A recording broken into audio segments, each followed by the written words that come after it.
In this lesson, we are going to learn how to perform Spring Boot integration testing using MongoDB and test containers. First, using Docker Compose, we would run this integration tests, and then we would use test containers to run this MongoDB integration test cases. Let's get started. I have a sample Maven-based project for using Spring Boot and MongoDB with test containers. Let me quickly go through the pom.xml first. At the beginning, we have the Spring Boot declaration over here. I'm using one of the latest versions, 3.2.5. You can use this version or any earlier version. Let me scroll down. Then we have the starter for Spring Boot MongoDB.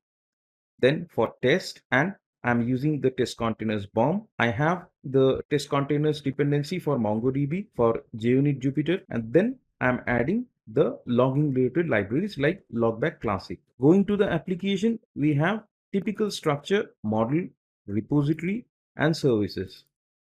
I have a model for MongoDB which is product, and the collection is products. And then there are different attributes: ID, name, price, category, with all their getters and setters. Product repository is a standard one where I'm extending this Mongo repository and declared one additional method, find by category. If I go to service, let me maximize this. Inside service, I'm defining a cache name using the product repository with constructor injection. And then I have certain methods like get all products. If I scroll down, I have get product by ID, get products by category, create product. All the standard CRUD methods are available over here in my service class. Now here, if I go to the application properties, I have the MongoDB URI declared. I have also added the Spring Boot application name. An additional entry for logging I have added to suppress the MongoDB monitor thread shutdown noise. There are some unnecessary logs. Using this entry, I'm suppressing that. So we have the product, we have the repository and the service. What we want to do, we want to run the MongoDB and run this integration test cases. If I expand this test folder, I have few test cases, one for repository and for service. This is one test case where I'm not using this test container. If I maximize this, it is using the instance of product service, product repository, and cache manager. And inside before each, inside the setup method, first it is deleting all the products using product repository.delete all. And then it is clearing the cache as well. Regarding the test methods, just to validate whether when we create the product, it is really created or not. For example, here we have one product object. Using create product, we are saving it in the database. After we save it, we are validating that it should not be null, its ID should not be empty, its name should match with the value that we provided. So we are validating the creation of the product.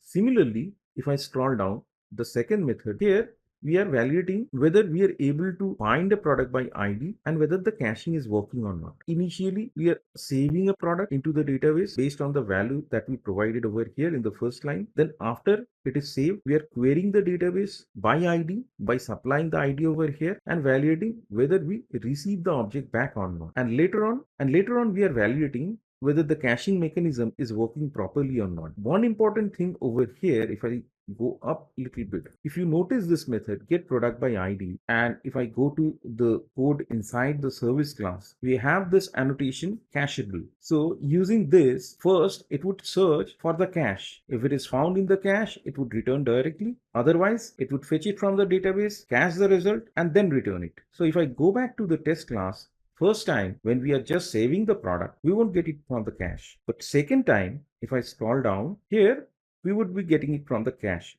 So overall, this is a test of this caching related method. Scrolling down further, here we are defining one ID which is not present in the database and searching the database against that ID, and obviously it won't be present in the database. In order to run this particular integration test class, I need a service of MongoDB, either a local MongoDB or something running in Docker. So I have a Docker Compose file already created.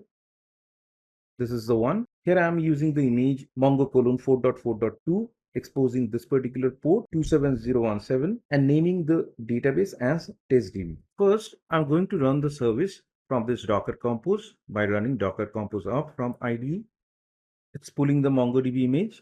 This would take a while. Once it is done, I'll resume the recording. Now, container is started.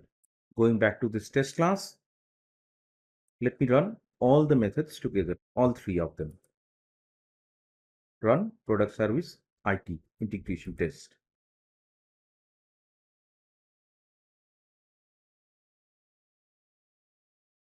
I can see all the tests are executed and all of them have passed. Basically, we had 4 methods, not 3.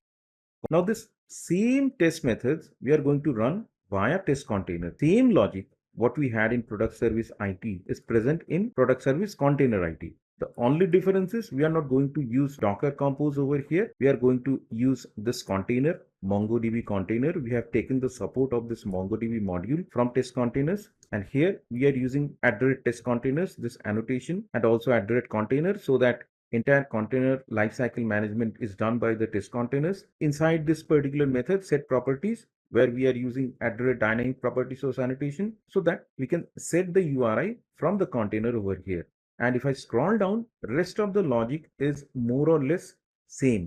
We are validating the create product. We are validating get product by ID and caching. Also, you are validating get product by ID not found. And there is one additional method which I missed in the earlier test class in product service IT. If I scroll down here, get products by category taste. Same here, get products by category taste. So here we would run this via test containers. So before that, let me stop the Docker services from Docker Compose, clicking on service, resize this a little bit down, going to the top. Let's run all the test cases. As I have the Mongo image already pulled, that's why it is taking lesser amount of time.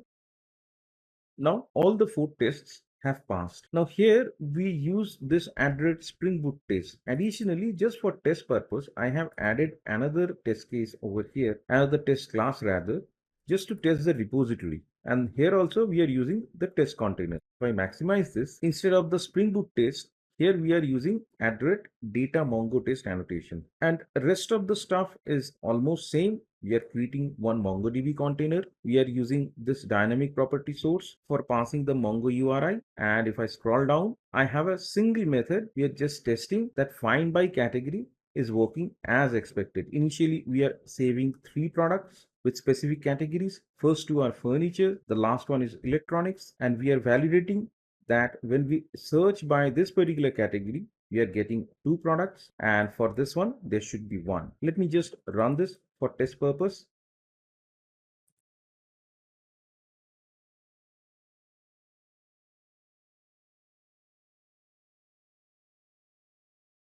As you can see, the test has passed. So this way we can perform Spring Boot integration test with MongoDB using test containers.